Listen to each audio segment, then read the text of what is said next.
Hello, my name is Andreas Apostolidis. I'm the head of PanEU Fulfillment by Amazon, and it's my pleasure today to present to you the elements of enabling your business to sell across Europe with Fulfillment by Amazon. The PanEU program is very much focused on creating powerful solutions to help accelerate your business growth. And we have basically in mind to build the most trusted shopping and selling experience for our selling partners and our customers with FBA. In the morning session, you have been presented the advantages of selling with FBA and how to operate in the FBA business. This time we're going to go a step further to walk you through the different options you have when expanding your business across Europe. Basically, why is that important? Because our customers, at the end, we want to serve our European customers. And we all know that what our customers want at the end is all the selection available to be able to purchase.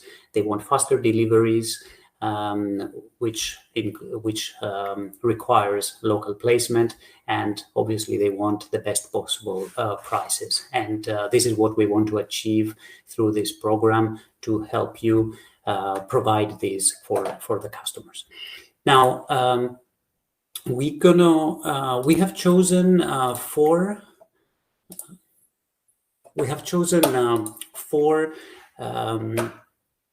topics to emphasize today, and this is based on the importance, but also from the fact that we have been investing in these four areas, and all of them help to simplify the experience in selling across EU. These are the European Fulfillment Network. We're going to discuss the inbounding, the dual inbounding, especially for UK after Brexit, which needs separate inbounding of goods. We're going to discuss the PanEU program and the call of stock regulation. But before we start, I would like to walk you through the different options that you have when selling with FBA across Europe. Broadly, you can think of these options across two dimensions. The first dimension is where products are stored. The second dimension is where customers can find your products in which marketplaces, basically. And through these two dimensions, we have different options where that allow you to sell across Europe.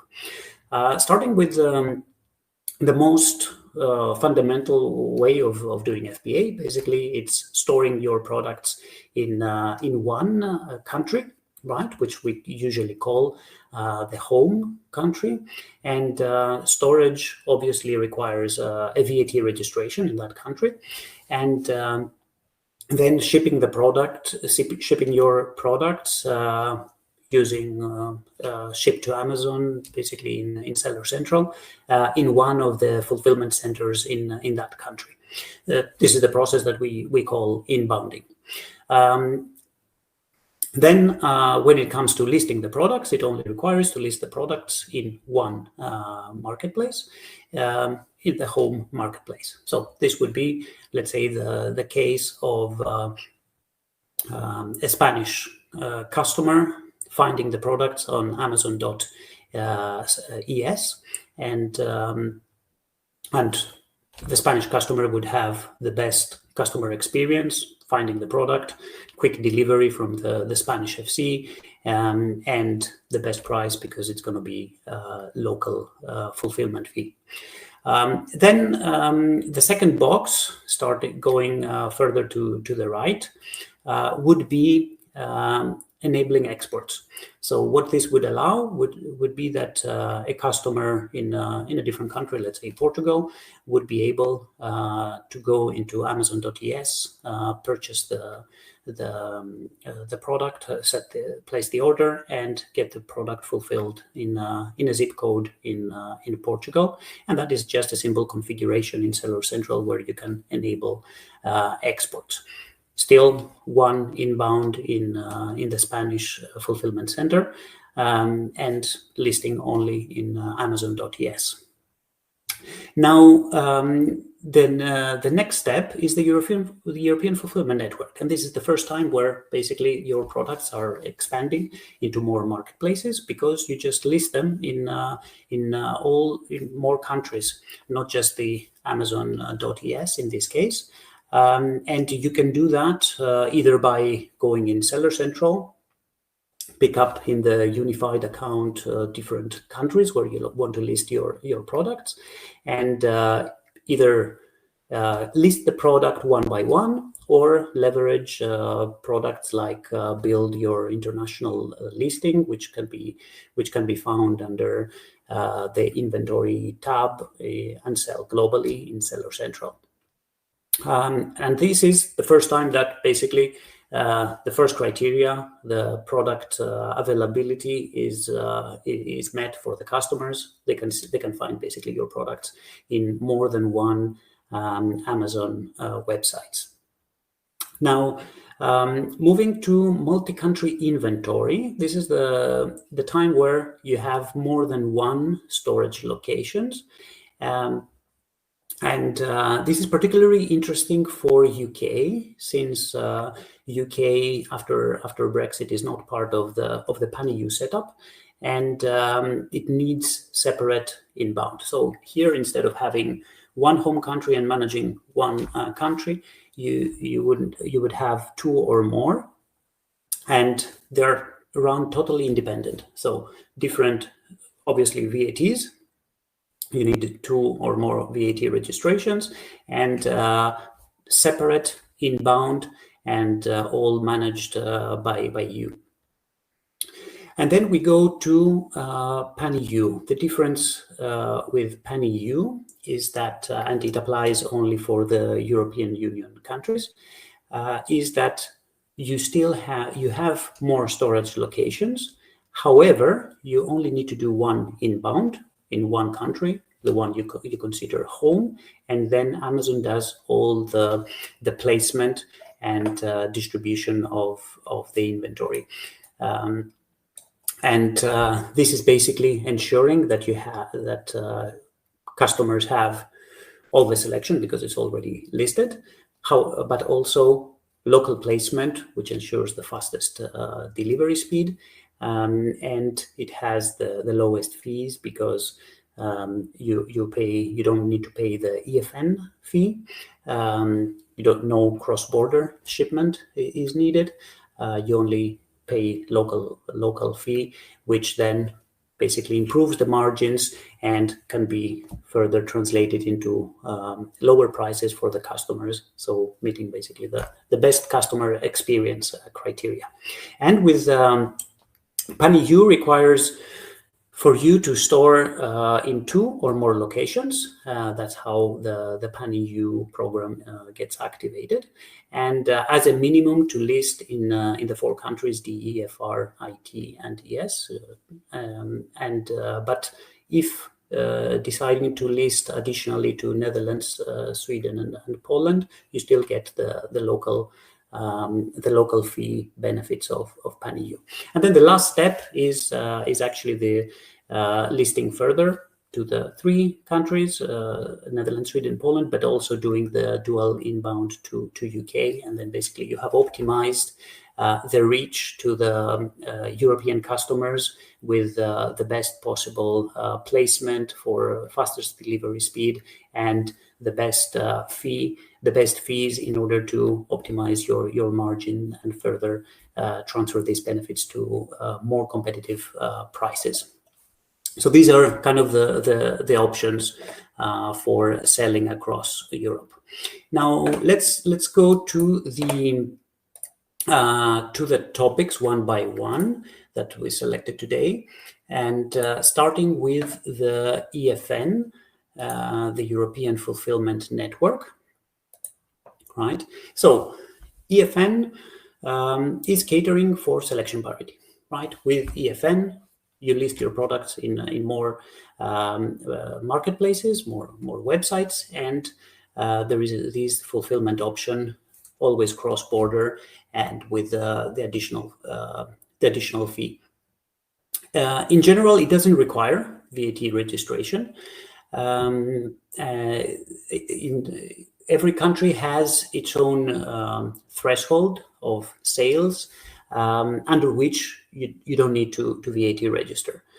And in general, once you have a big business, once the business grows in one country, you would usually anyway want to go for VAT registration, just because it's the trade-off definitely outweighs the costs of VAT registration, because the unit, the cost per unit of the EFN fee is much higher.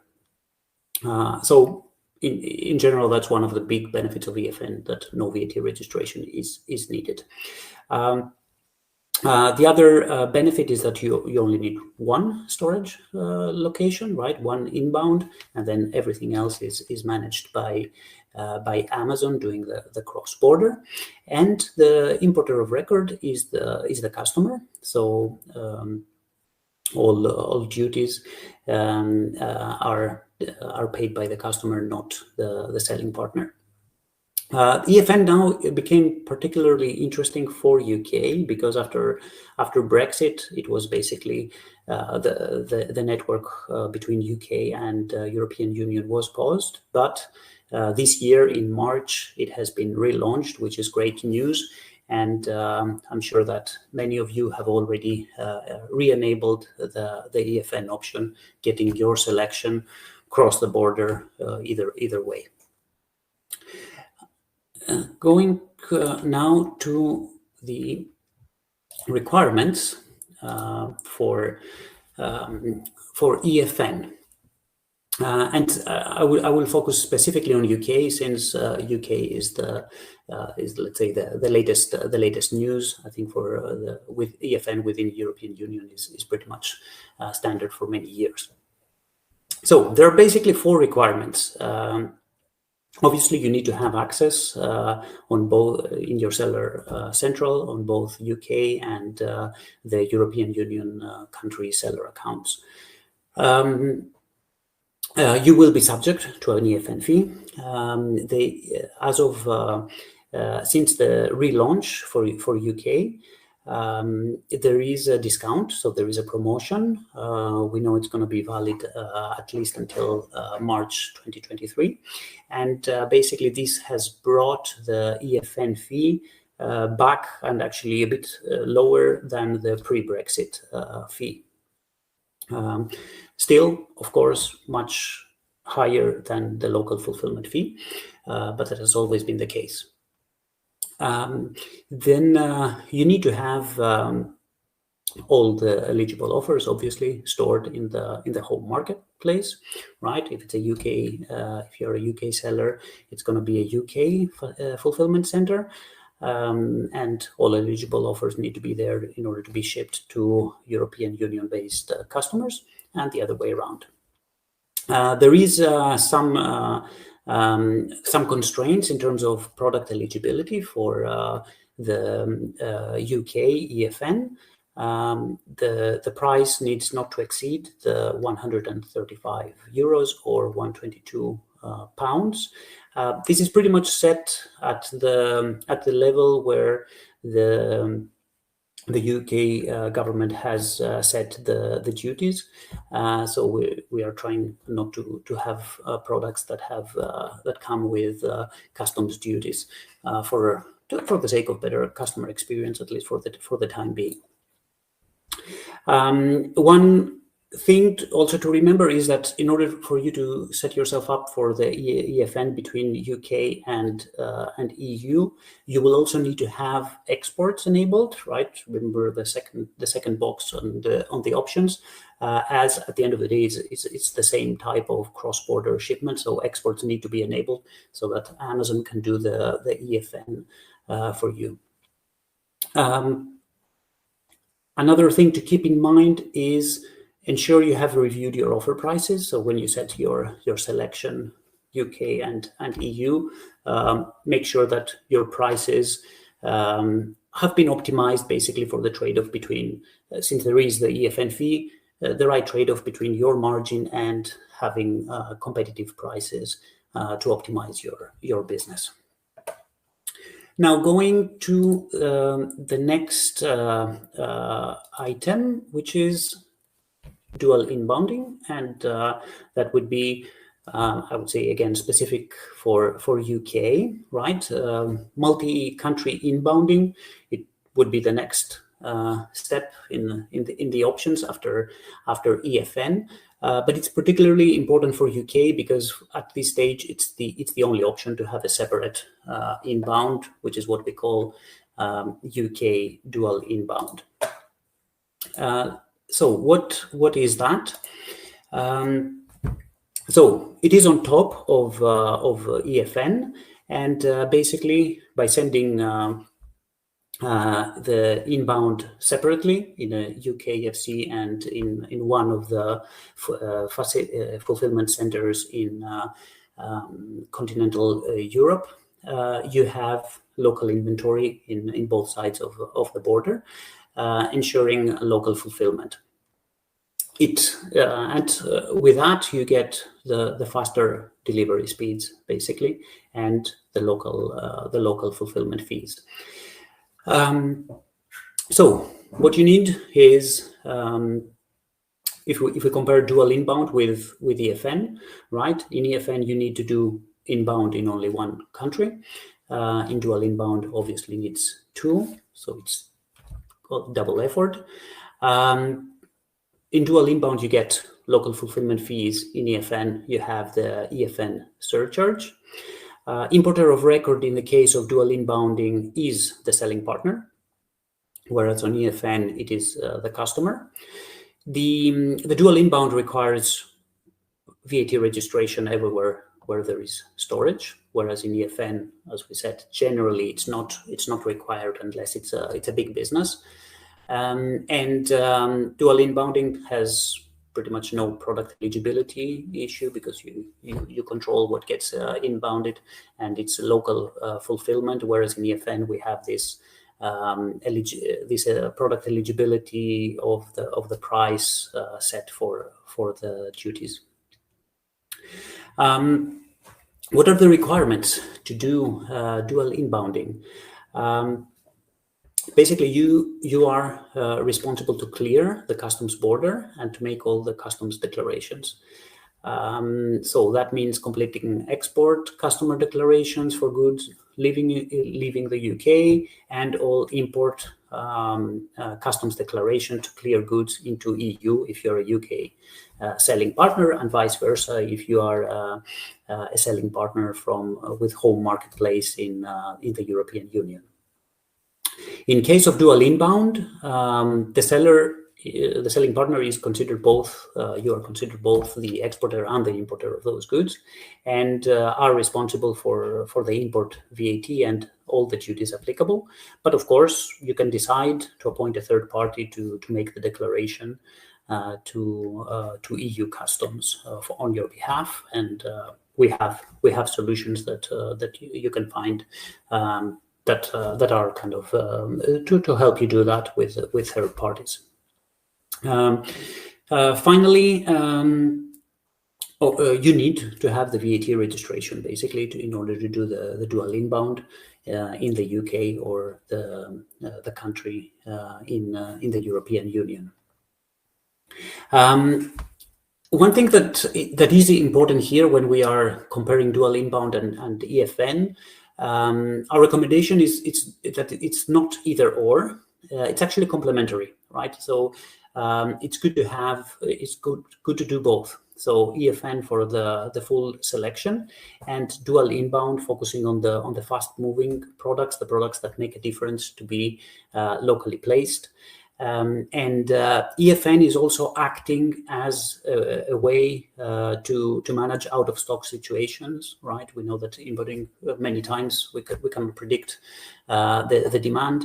So if you run out of inventory, having EFN enabled always can help make sure that your products are available for customers, and you can even have separate prices in that case, so to cater for the EFN surcharge.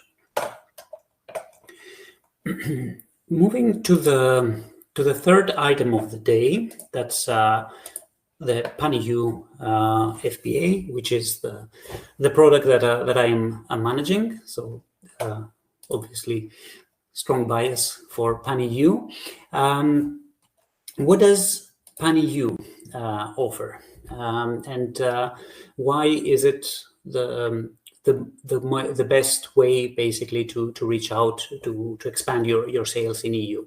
So the big advantage of PanEU is that you start from a point where your products are listed in all marketplaces. That's the stage of EFN. The products are available everywhere, but with PanEU, you have the most flexibility in where you store your products, and you don't need to do separate inbounds. You only inbound in the country you consider home, and then Amazon takes the responsibility to disperse your products, distribute your inventory across the different countries in the most optimal way. You pay local fulfillment fees in all the countries where you have storage enabled, and for the rest of the countries, it's the EFN surcharge. So with that, basically, you have selection everywhere, which is what the first items that customers want. You have local placement, which ensures the fastest delivery, and you have the lower fees that translates into better margins and better, more competitive prices for our customers. Right now, we have fulfillment centers in 6 countries, right? We used to have also UK, but now it's not part of PanEU at the moment. So the 6 countries are Germany, France, Italy, Spain, Poland, and Czech Republic. So in an ideal setup, you want to have storage enabled in all 6 countries, which allows basically the best distribution of inventory in the countries. And then by being part of PanEU, basically there is no guesswork on your side in the inventory management. Amazon basically predicts demand and takes all the risk in case of an out of stock situation in a country. So even if Amazon even if the placement runs out of stock in one country, Amazon will fulfill from another country, but you will still pay the local fulfillment fee, and Amazon will take all the incremental cost of doing the cross-border shipment. Obviously, storing in more countries has the VAT requirement, and there are programs to help, like Visa, which is kind of the Amazon service together with third parties, where you can, by getting enrolled into Visa, Amazon, together with the partners, manages your VAT registration and the monthly, quarterly filling of your taxes in all the 7 countries, including UK, where you decide to do the storage. Right. So with PanEU, basically the expectation is that by having all selection, fast delivery, and most competitive price, that usually translates to an additional growth on average, right? It depends, of course, on the specifics of each selling partner, of more than 30% growth. Now, going to the benefits, and to summarize basically why Pan-EU is why we consider Pan-EU as the best option to expand internationally. So enjoying the saving on local fulfillment costs, right? That can go up to, the estimate is about 53% lower in fulfillment fees. And you can actually see the exact savings for your case by going into Seller Central and the cost saving calculator. You can see exactly what is the expected saving from the fees if you enroll into Pan-EU, and depending on the storage locations you enable.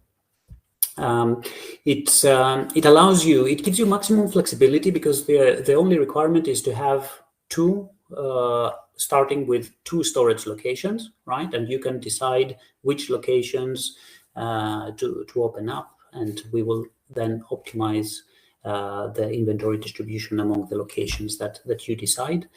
It gives you the Prime badge for the locations where you have storage enabled, local placement.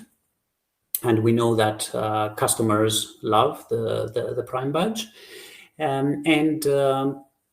Lastly, it guarantees the faster delivery times. Right now, from the surveys, we know that 91% of selling partners indicate higher satisfaction when they're part of Pan-EU, and the faster delivery times obviously translates to a higher conversion and the expectations of the higher growth for your business. And we don't stop here. Obviously, as a program, there is a strong conviction that we will continue improving the Pan-EU program. We want to listen to your feedback, work together, and continuously improve the experience, both for US selling partners, but also for the customers, working backwards from their needs.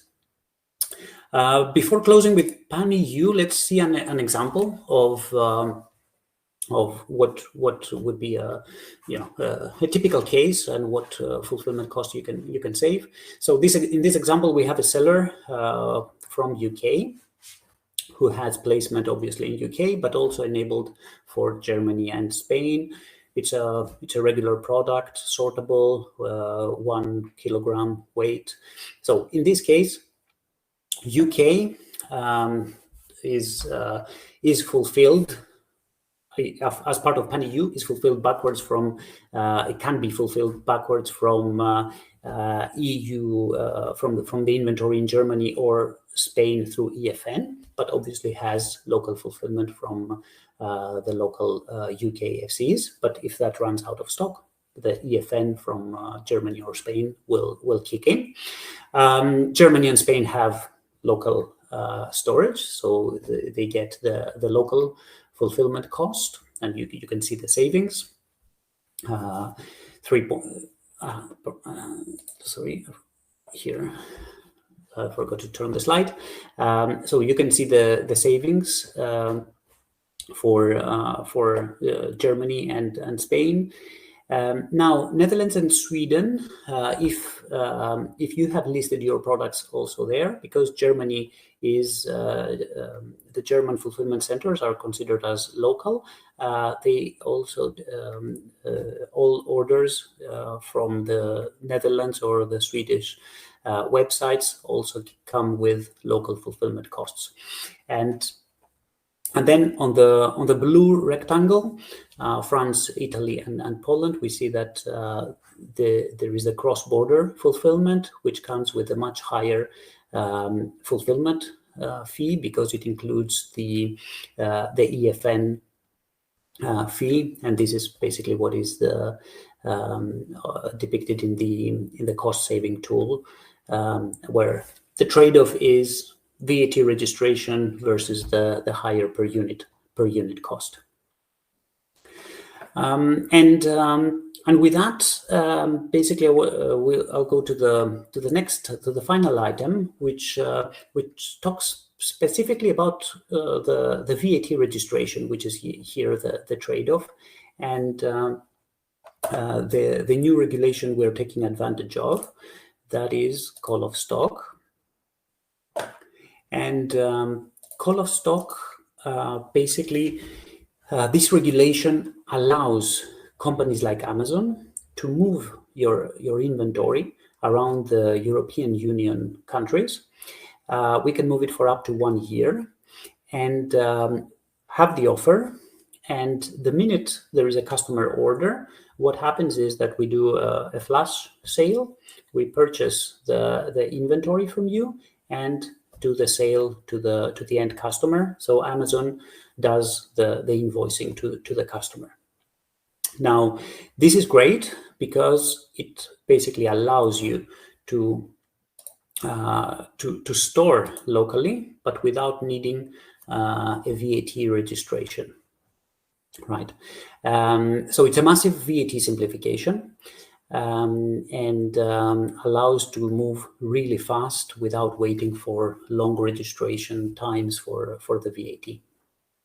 It's pretty much at one click to PanEU, and plus that you can have placement in all countries, not just the VAT registered. And it allows you to experiment with PanEU during the time that you wait for VAT registrations, or overall for countries where the potential is small for your business. So what are the legislative requirements?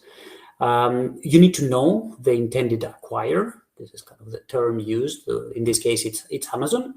The intended acquirer is the entity that will do this flash sale, will purchase your products, and then resell them to the customers at the minute the order is placed. You need, there are some VAT reporting requirements, and this is primarily how you report these cross-border transactions.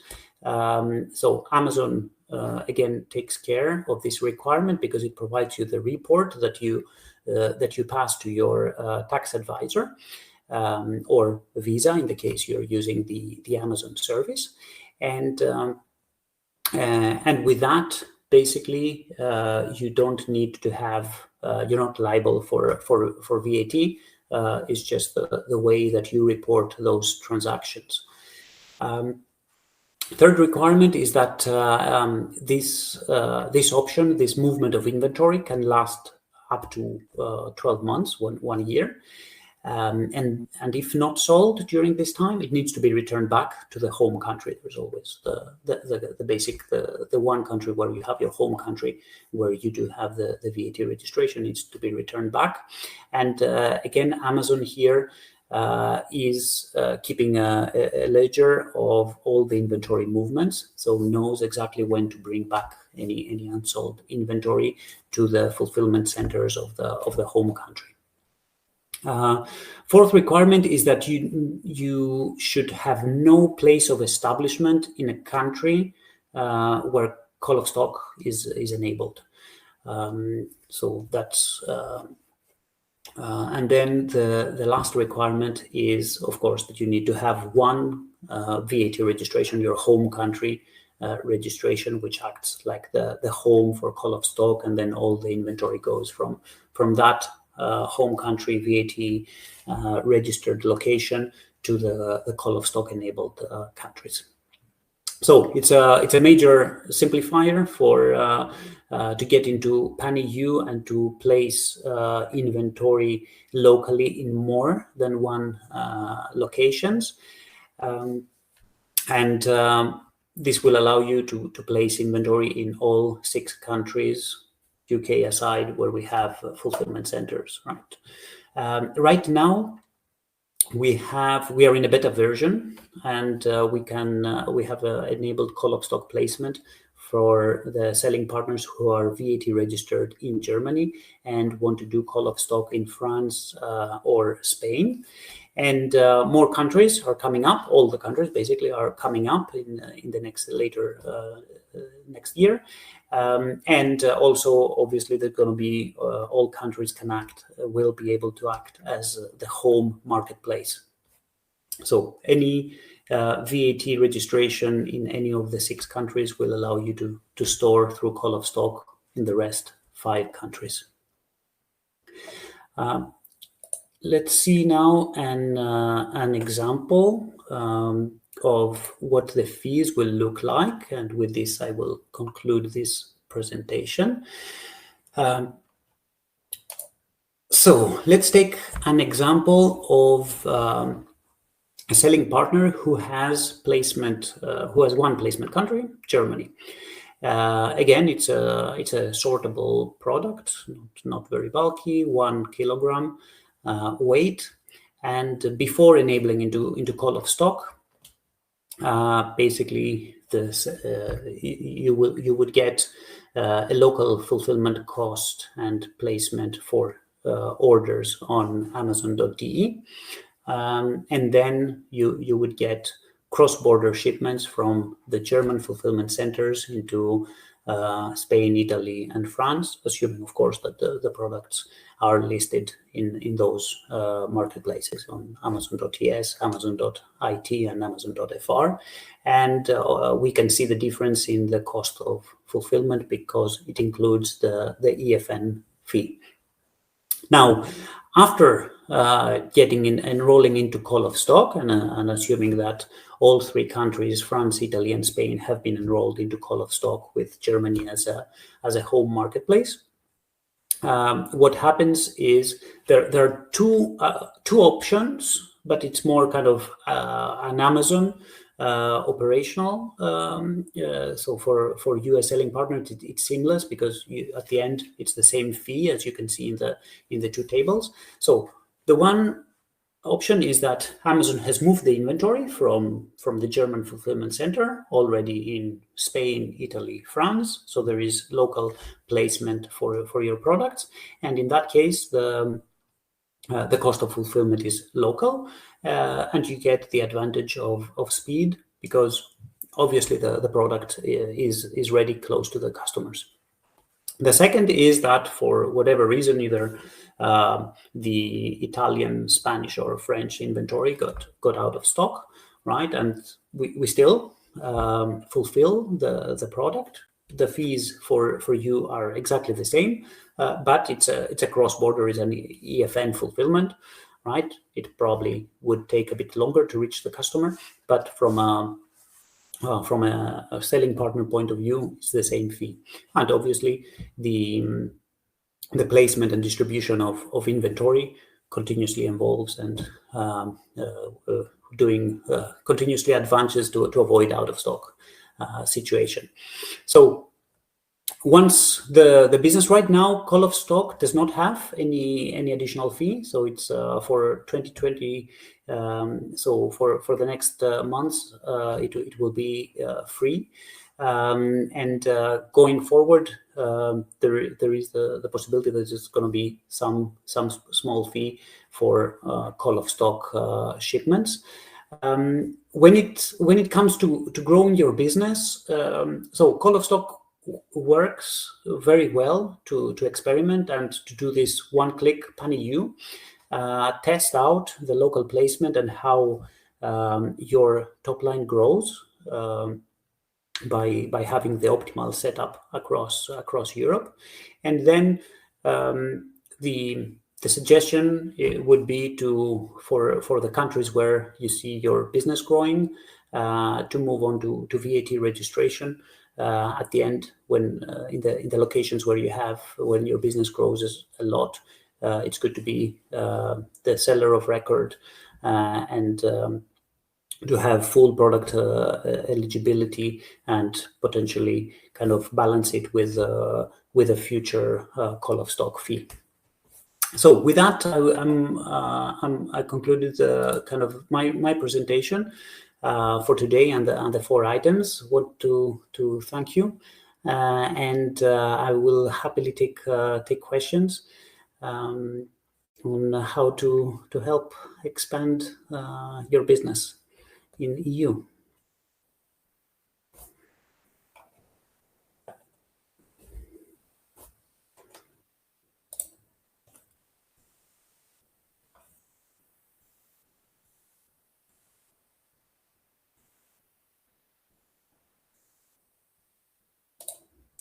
Okay.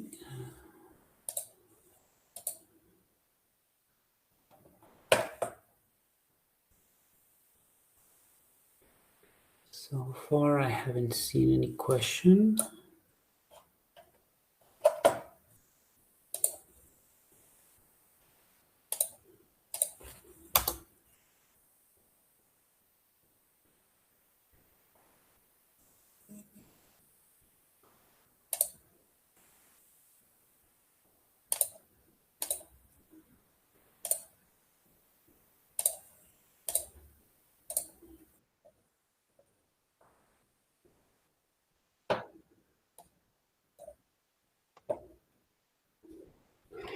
Okay.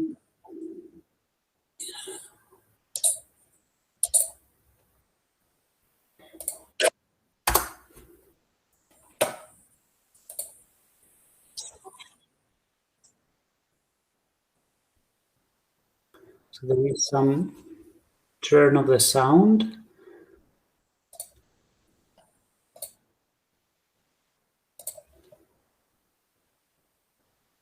Would there be any questions?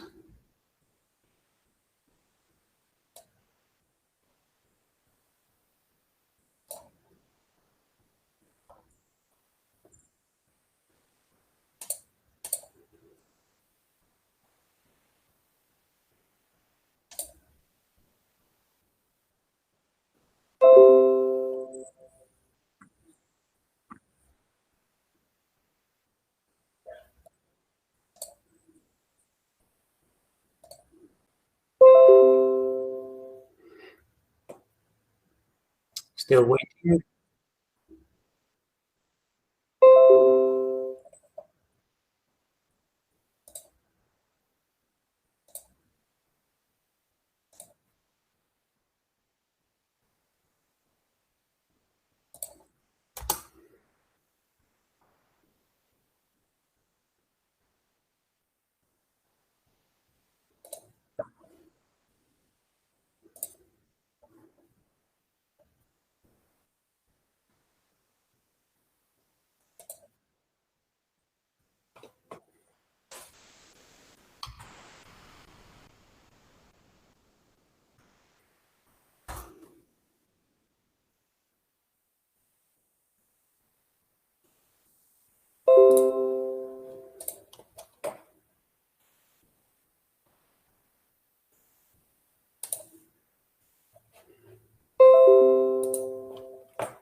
Okay, so I see now some questions coming in. So let me take the first question. With all these benefits, what are the costs involved for Amazon to carry out the different options? So the Amazon has the additional cost. It has all the fulfillment cost, right, and the storage cost, which always gets adjusted. And basically the fee annual cycle reflects those costs, right? We're striving to lower our costs, both the storage and the fulfillment costs, because we know that this translates basically the lower fees to selling partners translate to better margins and through that better, more competitive prices. So it further fuels the flywheel. Yeah. Next question. Do you need a VAT for each country of the pan-EU to be able to use those warehouses? Yes. So for every country where you store inventory for pan-EU, you need a VAT registration or a call of stock, or to enable call of stock. But in any case, you would need one VAT registration in any of the 6 countries where we have fulfillment centers, aside UK, Germany, France, Italy, Spain, Poland, Czech Republic. If you have VAT registration in one of those, then you can do call of stock for the rest. But in any case, you would need either VAT or call of stock in any country where you want to store inventory and you want Amazon to do the distribution of your inventory for local placement.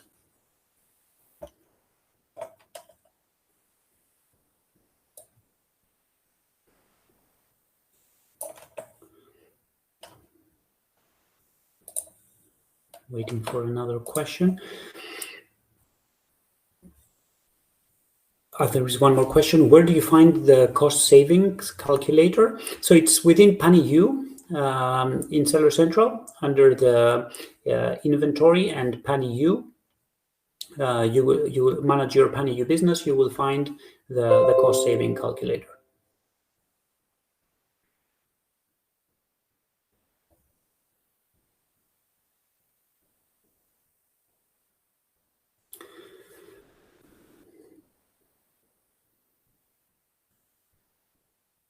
Okay, another question. I am UK based. If I decide to use EFN, would I have to list in all EU countries or can I list in just one?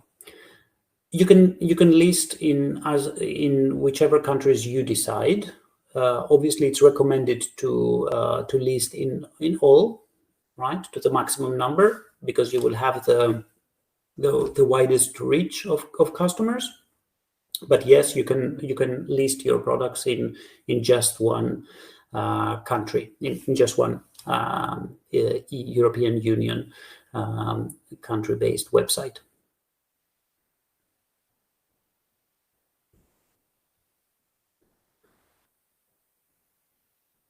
Next one, what are the tax regulations and registrations when enrolling in the European Fulfillment Network?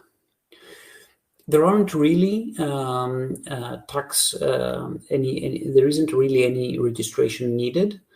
And when it comes to tax liability, there is only tax liability if your sales grow above a certain threshold. You can find those thresholds. They're different in each country. For each country, you can find them in the help pages. But in general, they're quite high. So you can start with European Fulfillment Network setup without needing any VAT registration. And then once you see your business growing, anyway, you would want to do the VAT and inbound products in that location, because the trade-off is just the trade-off makes it a no-brainer pretty much.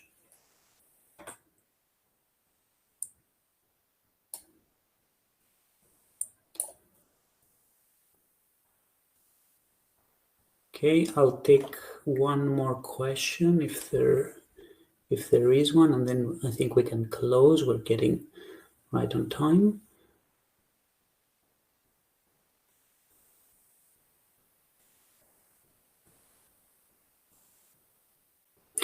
There is one more question. Can you also start the distribution from another country than the home country? Yes, of course. You can inbound from wherever you either manufacture the products, which can be separate than the home countries, or any other location, right? The important thing is to reach the destination country where you want to inbound, and the source can be wherever. So it doesn't need to be what we call home country. Okay, so with that, I'm concluding the presentation. Thank you very much for your attendance. Don't forget that there is still one more session for booths that you should take advantage of and sign up for. There is still one slot remaining, so strongly recommended. And yeah, thank you, and all the best with we have one more session and we conclude this brand conference.